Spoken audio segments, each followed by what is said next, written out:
浜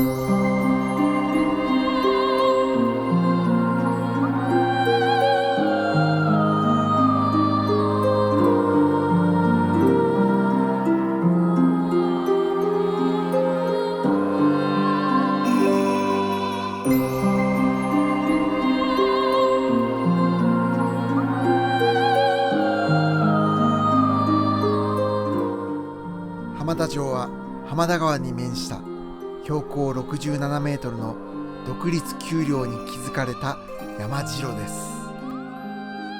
1619年、伊勢国松坂の城主であった古田重治が浜田藩初代藩主となり、翌年より築城に着手。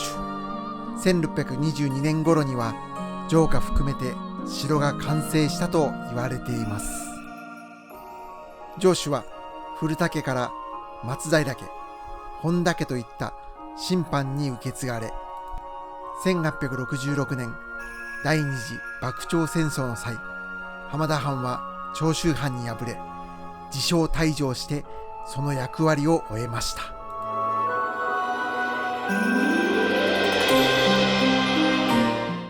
現在は神社が建てられ公園として整備されています。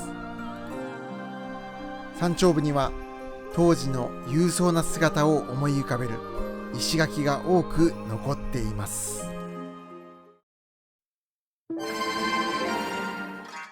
麓の駐車場から登る途中で当時の石垣の一部を見ることができます。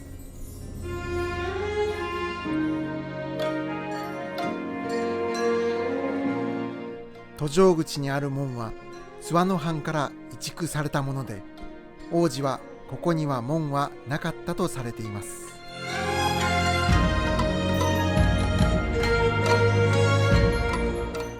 石段を本丸に向けて登っていくと、多くの石垣の姿が目に飛び込んできます。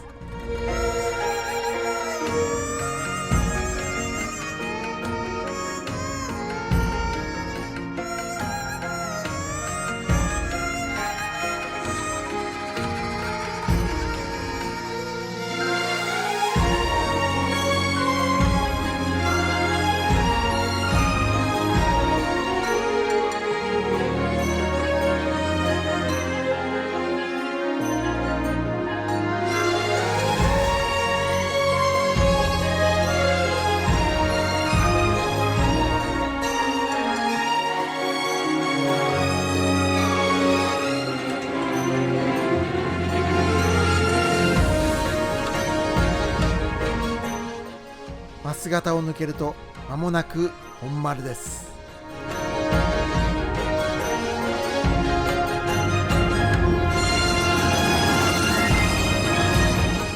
1962年には県の史跡に指定されました。本丸には三重の天守が建てられていましたが、明治期に失われてしまいました。